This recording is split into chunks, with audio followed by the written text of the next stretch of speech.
Venezuela decide. Nicolás Maduro aspira a un tercer mandato mientras que Edmundo González se ha consolidado como la esperanza de la oposición y millones de venezolanos en el exilio. El camino no ha sido fácil, promesas incumplidas, acusaciones de un lado y del otro, acercamientos y rupturas han sido la constante. En ¿Y por qué? Le contamos cómo ha sido el camino de Venezuela hasta estas elecciones.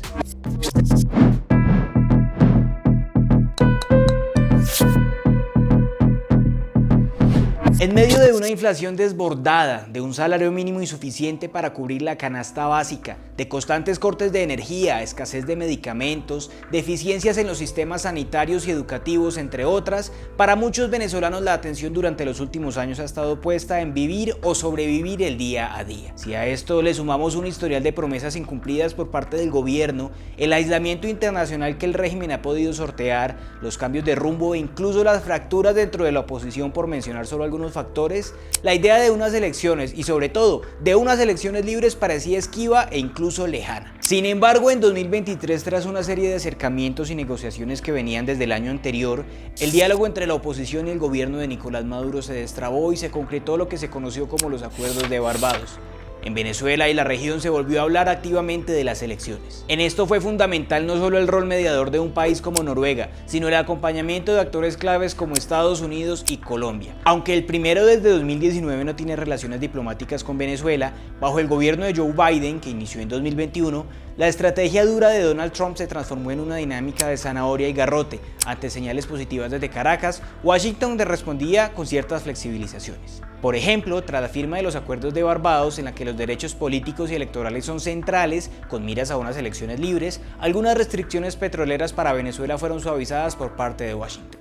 Como dice The New York Times, para algunos expertos la nueva estrategia del gobierno de Biden, que muchos habían criticado por ser demasiado indulgente, ayudó a sentar las bases para las elecciones y dinamizó a la oposición. En el caso de Colombia, Gustavo Petro llegó al poder en el segundo semestre de 2022 a restablecer el lazo diplomático, en contraste con el cerco que promovió la administración de Iván Duque, al tiempo que el gobierno interino de Juan Guaidó se terminaba de desintegrar. Una de las mayores apuestas del gobierno colombiano, no siempre con buenos resultados, ha sido acercarse a Venezuela y promover allí los procesos democráticos, algo en lo que la Casa Blanca ha estado profundamente interesada. Sin embargo, por lo menos del lado de Estados Unidos, como pasa con toda zanahoria, ha habido fechas de caducidad. El alivio de sanciones de finales del año pasado estuvo supeditado, en pocas palabras, a que Venezuela levantara inhabilitaciones arbitrarias, como la que pesa en contra de la opositora María Corina Machado, quien casi al tiempo que se convertía en la ganadora indiscutible de las elecciones primarias de oposición.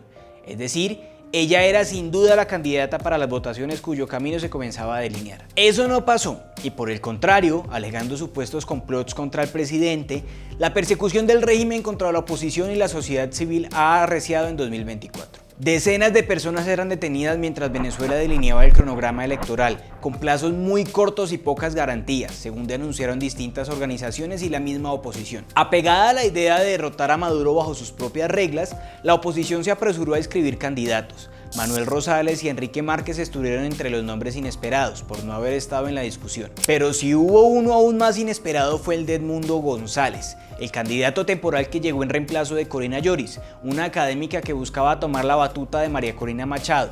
Lloris no pudo inscribirse y por eso González fue registrado a última hora. Sorpresivamente, González Urrutia logró el consenso dentro de la oposición, incluso entre Machado y Rosales, antagonistas políticos de vieja data. Este ex diplomático de bajo perfil, descrito como un hombre prudente y conciliador, es la principal ficha de quienes quieren un cambio para Venezuela. Es el favorito según las encuestas, que le dan hasta 30 puntos de ventaja sobre Nicolás Maduro, que aspira a un tercer mandato. Las elecciones se llevarán a cabo este 28 de julio. Con una participación en el exterior de menos del 2% de los venezolanos que viven fuera de su país, quienes en buena parte no se pudieron inscribir para votar por lo que denunciaron como excesivos y arbitrarios requisitos. La incertidumbre ha sido protagonista en medio de la estigmatización contra los medios de comunicación. Las denuncias en torno a las acreditaciones de los testigos electorales y las estimaciones que incluso han puesto en duda que los comicios de hecho lleguen a hacerse. De concretarse, el asunto está lejos de ser saldado, pues en caso de que gane la oposición quedarían 6 meses de transición hasta la investidura presidencial. Los cambios que reclaman sus votantes no serán inmediatos. Por lo mismo, son varias las voces que señalan que gane Maduro o gane González, se avecina otro pico migratorio. Mientras tanto, en Estados Unidos, el comportamiento de la frontera con México, por donde las personas de nacionalidad venezolana están entre las que más cruzan de forma irregular, es quizá el tema más politizado actual en la campaña electoral. El interrogante sobre el futuro de Venezuela y la región se acrecienta aún más con la posibilidad de que Donald Trump derrote a Kamala Harris en las urnas el próximo noviembre. Sin embargo, para muchos venezolanos, a pesar de todo, la esperanza sigue viva. No necesariamente todos comulgan con González o su madrina política, pero al menos aspiran que las elecciones sean un primer paso para la restauración democrática en su país. Y con esto, la ilusión de que los 7 millones de compatriotas que han dejado su tierra a raíz de la crisis puedan decidir libremente si vuelven o no. ¿Y usted qué opina sobre este tema? Los leemos en los comentarios de este video y no olvide suscribirse a todas las redes sociales de El Espectador.